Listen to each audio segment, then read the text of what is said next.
Gorontalo merupakan salah satu pusat penyebaran agama Islam di Indonesia Timur. Sebelum masa penjajahan, daerah Gorontalo ini berbentuk kerajaan-kerajaan yang diatur oleh adat ketatanegaraan Gorontalo. Kerajaan-kerajaan ini tergabung dalam satu ikatan kekeluargaan yang disebut dengan Pohala. Gorontalo sendiri mempunyai 5 Pohala.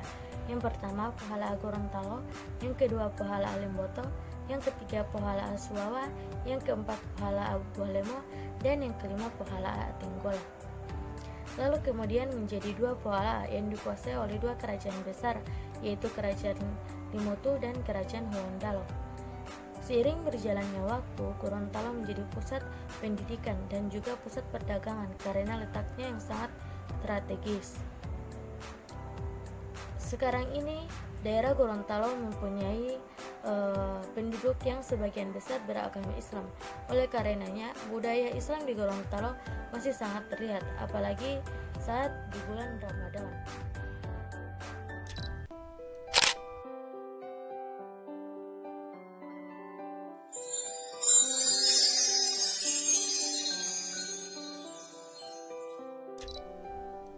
Baik, saya akan menjelaskan mengenai tentang sejarah proses masuknya Islam di Gorontalo. Masuknya Islam di Gorontalo sejak abad 15 Masehi pada tahun 1525 dari jalur Ternate dan Bone. Hal ini kita bisa lihat dari peninggalan-peninggalan sejarah yang berada di Masjid Hunto Sultan Amai. Masjid ini didirikan oleh Kesultanan Gorontalo, yaitu Raja Amai yang sudah memeluk agama Islam. Masuknya agama Islam di Gorontalo juga melalui jalur pernikahan antara Raja Amai dan juga putri Raja Palasa yang bernama Outanga yang berasal dari Sulawesi Tengah. Ketika Raja Amai ingin menikahi sang putri, terlebih dahulu sang putri mengajukan beberapa persyaratan. Yang pertama, Raja Amai dan juga masyarakat Gorontalo harus diislamkan. Yang kedua, adat dan istiadat masyarakat Gorontalo harus berdasarkan dengan Al-Quran, sehingganya Raja Amai menerima persyaratan tersebut, dan disinilah awal Islam menjadi kepercayaan bagi masyarakat Gorontalo. Baiklah, saya di sini akan menjelaskan adat-adat Islam yang ada di Gorontalo. Yang pertama, Tumbilat Tohe. Dalam bahasa masyarakat setempat, Tumbilat Tohe berarti pasang lampu. Tradisi ini merupakan tradisi memasang minyak di setiap sudut rumah, perkantoran, lapangan, dan tempat lainnya. Yang kedua, Walimam. Tradisi ini kerap dilakukan oleh masyarakat Gorontalo jelang memperingati Maulid Nabi Muhammad SAW pada bulan Rabiul Awal. Dan yang terakhir adalah raba-raba puru atau biasa disebut dengan molondalo.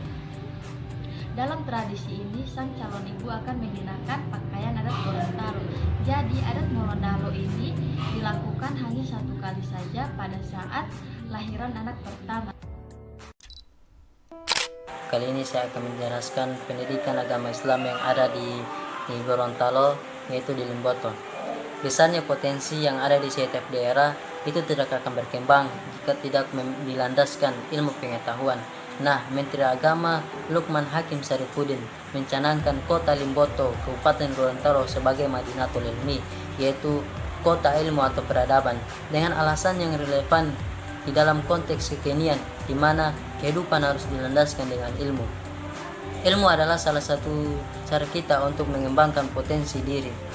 Dan sebagai informasi, di Limboto adalah sebagian penduduknya beragama Islam.